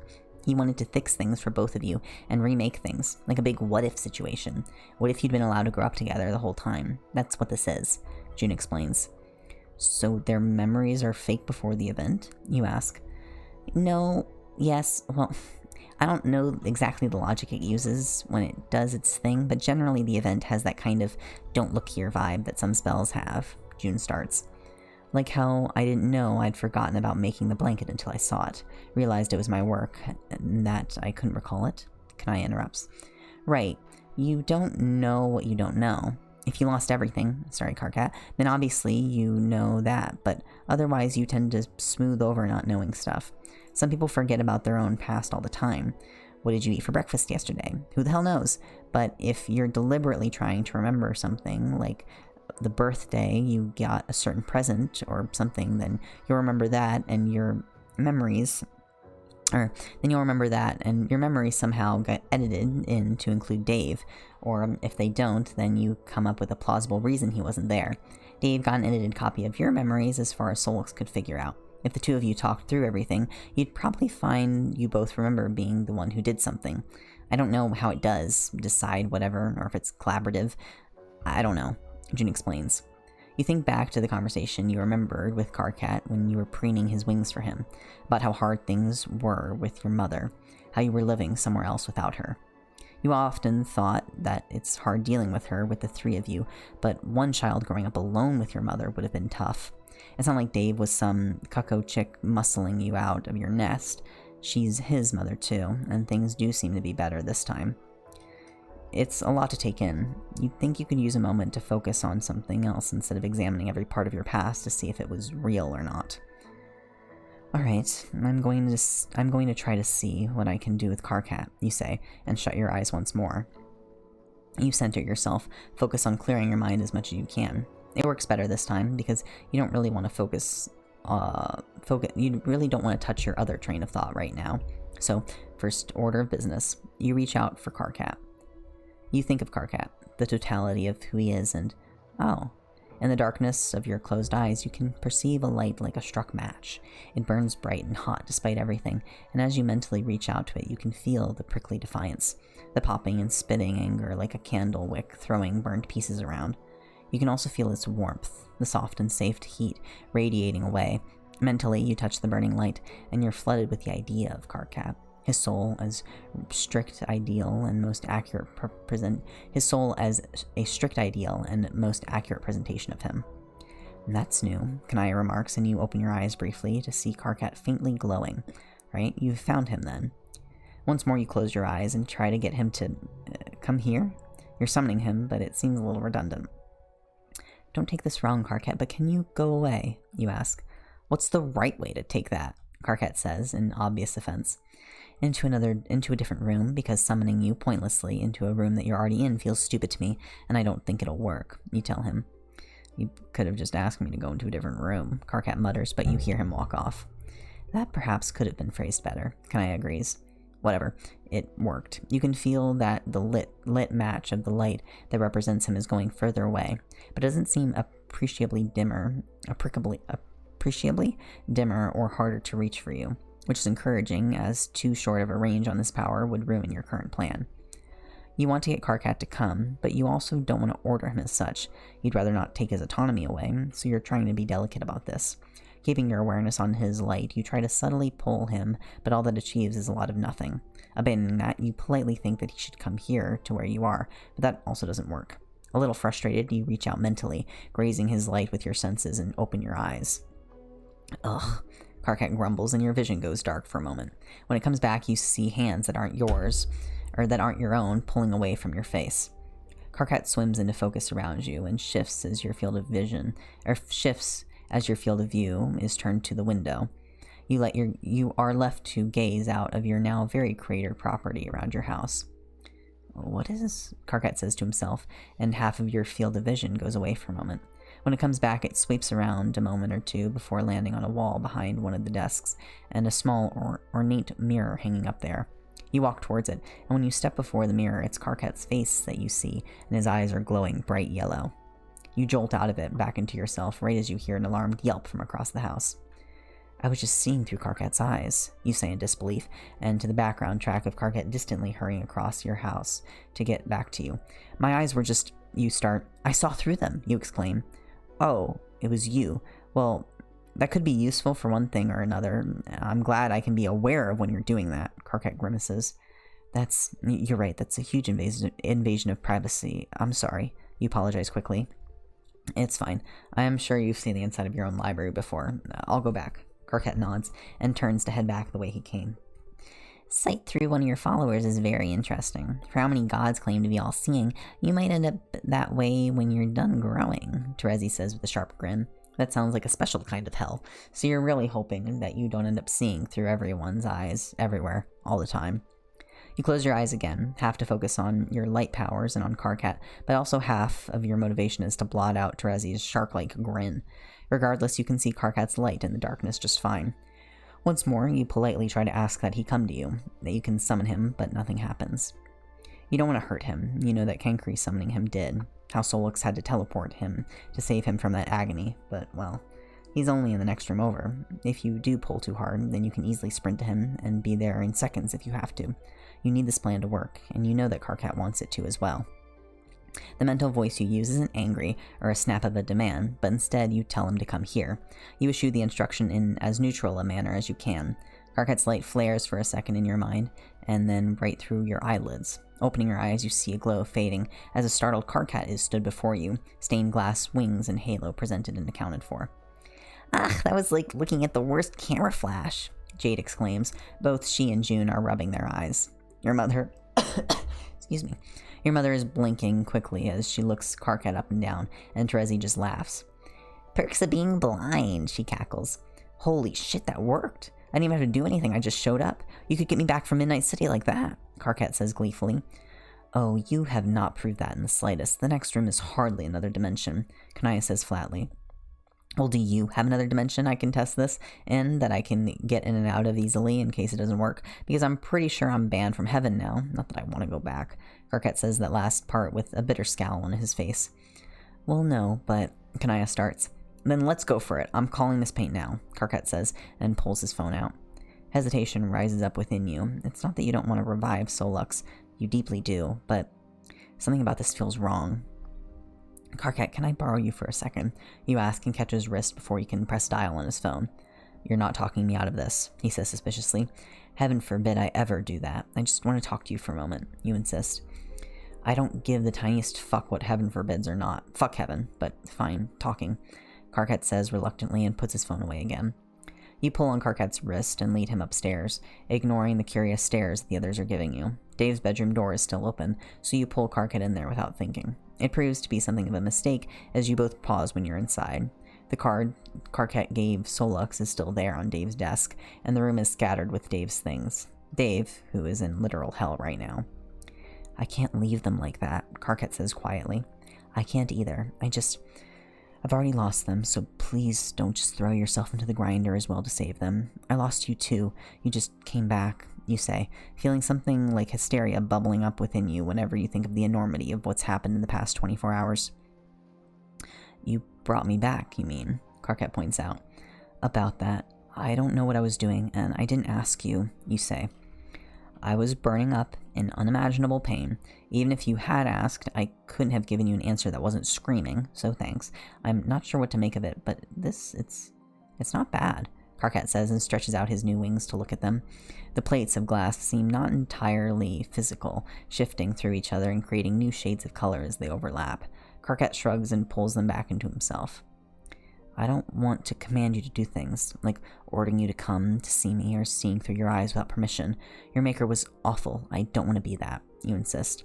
You're not. Also, I could feel you in my sight when you were looking. Not that it hurt. I was just aware of it, and it felt weird. And my eyes glow like flashlights when you're doing it, so it's not like I won't know. I'm not going to worry about you spying on me without me knowing. Although... It means that you can't use it subtly to watch what I'm doing when I'm in Midnight City, Karkat admits. Who cares about subtlety? You scoff. Karkat gives you an up-and-down look, and his expression suggests clearly not you in a way that's entirely uncalled for. Shut up. You could always wear a pair of sunglasses. I'm sure Dave has a spare one. You suggest and look around to see if you see one. He may have been the recipient of many pairs over the years. Some novelty theme, but some normal. I'm not sure that sunglasses will fool the literal embodiment of death. I don't think a Dave cosplay will help either. I'll just deal with the glowing. Look, you're fine. You're not Kenkri, and I'd rather be alive to do this than not. Was that it? He asks. You hesitate. But you think you're starting to learn a lesson about saying important things lest you risk losing people without having told them important things. No, I got a memory before. It was before the event. You were there at my home. Not here, a different home that I don't recognize. This was right after us going into winter, you say slowly. Oh? Karkat says. You suppose he can sense your hesitance. We talked about a few things, mentioned Aridin a little. Apparently his maker and yours were trying to set you two up as Moirails, you tell him, putting as much procrastination as you can between this and what you have to say. I have complicated feelings about that. I wish he hadn't died. Now I'm never going to be able to talk to him about what happened, Karkat says unhappily, looking off to the side with regret plain to see on his face. You can't stand to see him like that. You need to take his mind off of it. We were Moirails, you blurt out. Wait, no, that's not how you wanted to distract him. He definitely is distracted, though. Karkat stares at you with eyes so wide you almost think they might drop straight out of his head. What? But Karkat stammers. I know, you groan. God, this is so agonizingly awkward. Why did you do this? You said you weren't alright with that. Not that I even entirely understand the concept, because I don't remember how that even works, Karkat points out, entirely reasonably. Yes, I know. That is what we said and what happened, you agree. So, what does that mean? Wait, fuck, why am I even asking? You are so obviously uncomfortable with this, and I don't remember anything about it, and we have bigger problems right now, so why am I even asking? Karkat mutters more to himself than you, probably. I knew a little while back, the night Beck took your pizza. I don't know what to say or what to think about it when my father destroyed your body. I was in agony. It felt like I'd lost the chance to tell you, and said it when you fell, but I think you were too much in pain to hear. I don't know what to do about this either, but hiding information from you didn't feel right either. Not after everything, you tell him. So, what now? Karkat asks. I don't know. I haven't got any idea what's going on anymore. Apparently I'm a god. My life is a lie, or at least large parts of it are, but apparently I knew about that going in. My brother's in hell, and Solux, who's family to me, is dead. My mother was involved in this, also she's dating our friend's girlfriend too. My father is the devil, and the world might be ending actually as well, you say in a rush. Yeah, it's a lot. But look, we need Solux back to fix things, and I'm going to get him back somehow. I don't know exactly how, but I trust you, and I trust you planned for this. That's about the only thing that I'm certain right now, so I'm going to lean into that. Alright? He asks. Your skin glows again as Karkat says that. It's faith. He has faith in you. You're a god, and that faith is powering you.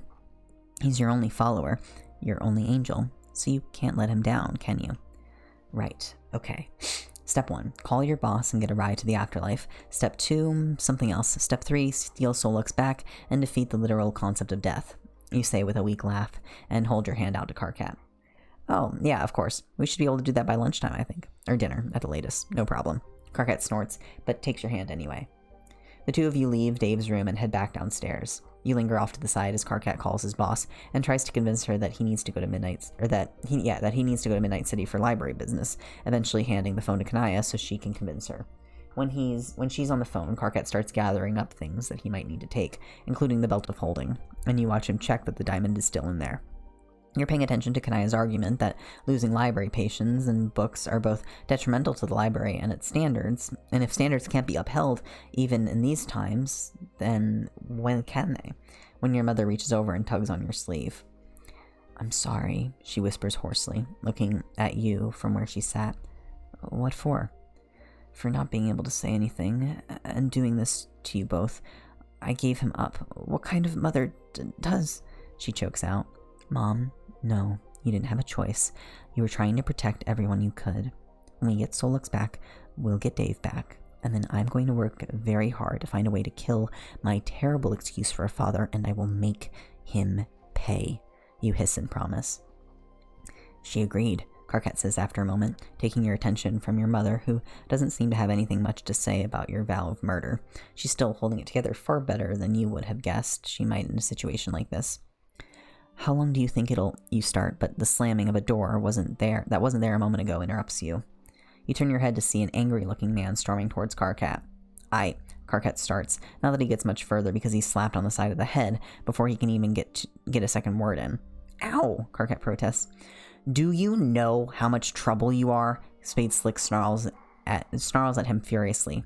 "A lot, I assume. I just need to get to Midnight City. Can you take me?" Karkat asks, rubbing his ear.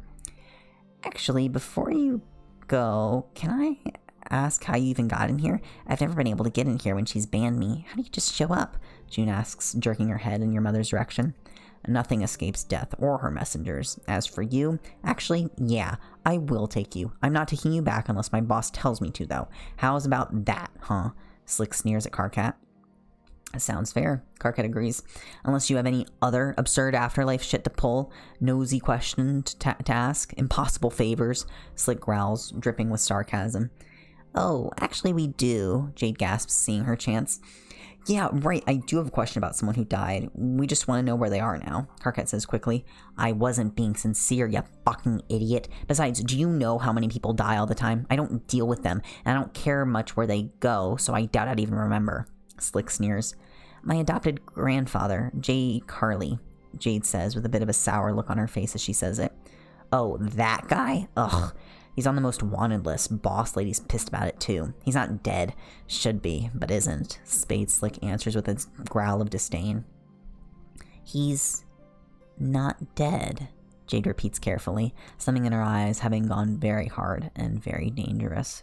She's been alone all this time on the assumption that he was indeed dead, not an unusual idea since you saw his body in her house. "Yeah, well, when you're fucking the devil himself, turns out he's willing to twist the deals with mortals of all kinds to give up their bodies. He's been body hopping from one to another ever since he started getting too old in his human form. Demons make a deal, yank some poor soul out of their body, let him in, and he keeps the living soul in something else until time runs out. Creepy as fuck, and like I said, Boss Lady ain't cool with that. If you see him and end him, that'd probably do something to get you all back in her favor again," Slick says with a grimace. "Oh, I'll keep that in mind," Jade hisses, her physical form suddenly a little too sharp, her eyes a little too dark. The part of your genetics that evolved alongside Fae have learned that you tend to survive more and pass your genes on if you're not near Fae who look that sharp and angry. Still, she's not angry at you, so you push the instinct down. "Good to know. Can we go then? I have a library business to attend to." Karkat lies. The psychopomp scowls, clearly well aware that Karkat is not in library business at all. In the end, though, he shoves the door he came through open. Karkat casts one glance back at you, and as he does, you close your eyes and see through his. You are Karkat Vantus. Bam! What a bombshell of a chapter. Holy shit. Holy fuck. Wow. Wow. A lot. Holy fuck. Hey guys. Okay. I get to... Hold on. I made this art a while ago. And now... we can know context. Where is it? I made this art a while ago. And now we have context. So this is the wings. So the wings are the stained glass. It's the stained glass wings. And this line is so fucking perfect. It's literally so perfect because Dave is the Antichrist. Oh my god. Oh my god. Yeah.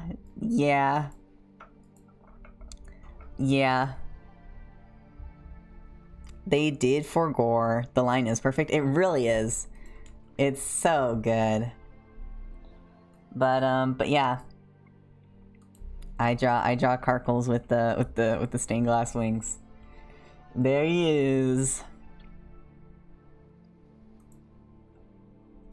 There it is. And then where's the other one that I have? The bigger one. Because I think I can show that too. Yeah. So here we have this, right? Dave creating Solux. The Karkat with or Karkat in the middle, and then Rose seeing. What? So There's also the book cover on-ish. Yeah, but that's kind of the most that's in that is the angel reveal. Yeah, so if you go back, there's actually one point where like Unda specifically describes Karkat, or like when they're kissing on the couch at some point, and Karkat is like running his hands along Dave's ribs and like says how he counts them out, and it's like not a normal amount of ribs, I think. I don't know if he comments on that, but you can catch it early on, yeah.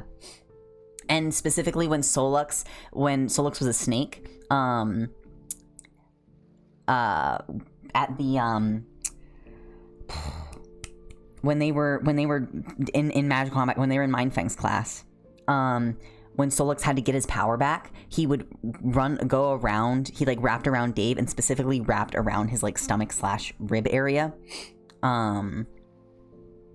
It's just incredibly funny to me that Dave's just been missing a rib. Dave ribs. I think, you know, it's funny because it's like, I feel like if you know that about yourself, like the idea that like Dave has just always had a rib missing, and he knows that, and he's like, oh, Solux is made by a rib. Surely there's nothing there. Well, I don't know what that's about. What could that possibly be about? Like, that's really funny to me. But I don't know. Would you know if your rib was missing? Also, I want to pull this up now, because I can show this too. This might be on my other project right now. I feel like even Dave 100% didn't notice. Yeah, to be fair, Dave's kind of an idiot. So, in fairness, how often do you ask? Do I have the normal amount of bones? Yeah, that's fair. So, this is supposed to be Dave in hell as a child, because he grew up in hell as a child. This is Rose. Like Roxy is drinking here, right? And she's alone. Like, I don't know what I'm gonna do with the picture frame yet, but I was kind of thinking, because like obviously the pictures, it's all scrubbed, but I think it would be cool if like all of these had just pictures of Rose and Roxy, and then this one had like a picture of like the silhouette of Dave, but it was like scratched out, or it was like the light was hitting it weird or whatever, but they still wouldn't have technically, and I want to be kind of vague with it, so I don't know. I'm gonna figure something out. But and then Dave making Solux. Those are like the big like references. But all this is supposed to be like pre-event. So this is all pre-event, and then, you know, coming to Salem, and that's post-event. But yeah, it could be Joey and Jude. I could have pictures of Joey and Jude up on the wall too. Yeah.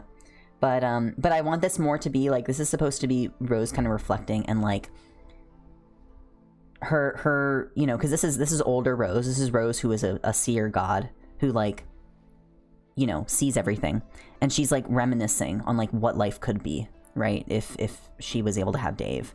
The rib shot's very cool. I really like how this came out. Where's my mute button for the audio? I just don't want to play it so loud. Oops. Clicking buttons. But yeah, I gotta still clean this shot up. But this is supposed to be in hell. And then like even you see the time aspect symbol. And then it's supposed to almost be like a cage, the way that the lines are framing Dave. And then again, older Rose. And then rib shot. Oh, it looks so cool. It looks so sick. But yeah, I thought rib shot was Solux taking something out of his personal space. Yeah, but this his hands would be gray. The reason Rose in chat, Rose as in the user that's in chat sometimes, predicted based on this singular thing. Oh, does the Gemini sign flash? Yes, it does. Wait for it. Boom! Look at that. Bam!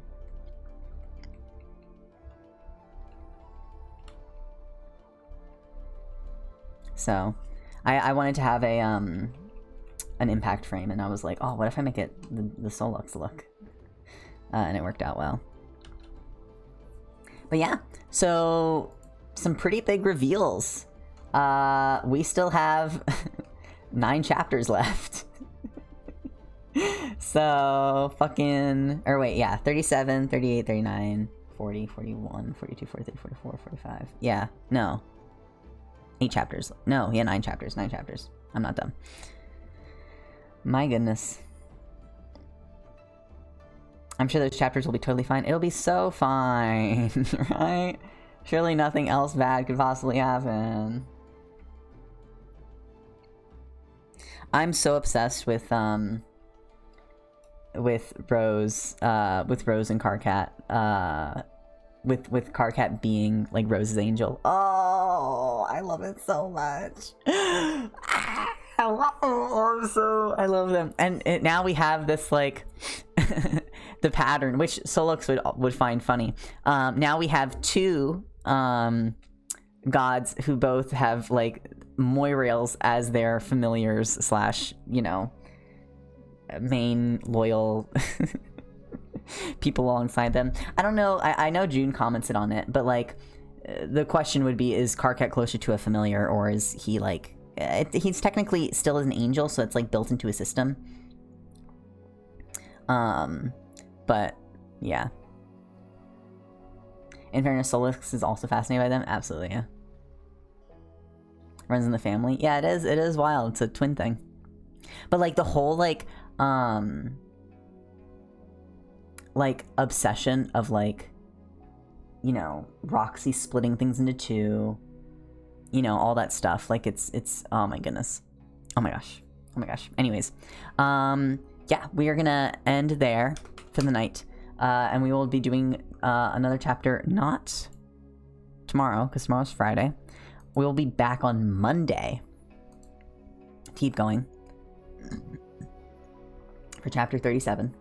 13k words, so a little shorter, but yeah, we will be back on Monday for it. I actually called super early on when I read that Roxy split Rose and Dave. I think that's one of the things, like, for me, I think about the time that we see the pregnancy scans, which I think at that point it's pretty natural to be able to connect it. But we see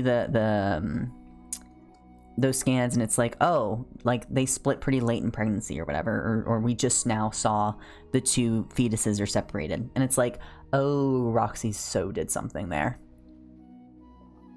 It feels so sad that we only have like 2 weeks left. Do we really? I guess, what, 5 weekdays? We still have to read supplemental stuff, but also, like, I don't think 22 seconds earlier is going to be done, or later is going to be earlier. 22 seconds earlier is not going to be done by the time we're done reading. I assume not. And I don't know if I want to start it when it's not done, because then we can't, like, binge it, but maybe I don't know. We could kind of have it set up where I just read it as the chapters come out, and they just come out when they come out, and I read it as they get published, like the official chapters, like not the ones on Google Doc. Who knows? Not me, but probably not. Yeah, I would assume not.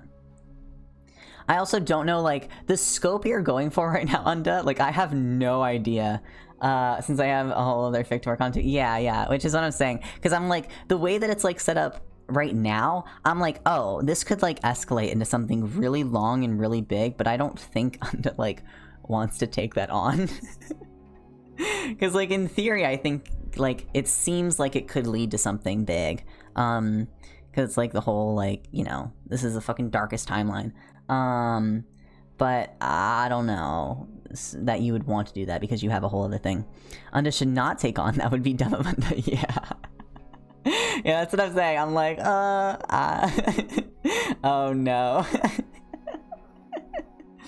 Because you have 22 seconds earlier, and then you have MCSR 2 or EMC 2, which I think you're still planning on posting, or at least starting to post on 413. And then there's YWP, which is just kind of chilling in the background, biding its time, which is just a whole so much going on. I don't know how you do it. But yeah, Unda just juggling. Yeah, for real. All right, well, I am going to end stream, and we will come back on Monday, as we always do. And yeah, I'll make sure the VODs are posted. I've been kind of slacking on the VODs being posted. I wrote 10K today. I don't know either. Yeah. I don't know how you write 10K words a day. You're fucking cracked. That's so wild to me. But I hope you all have a lovely night. And yeah. Good night. Bye. That's the end. Bye.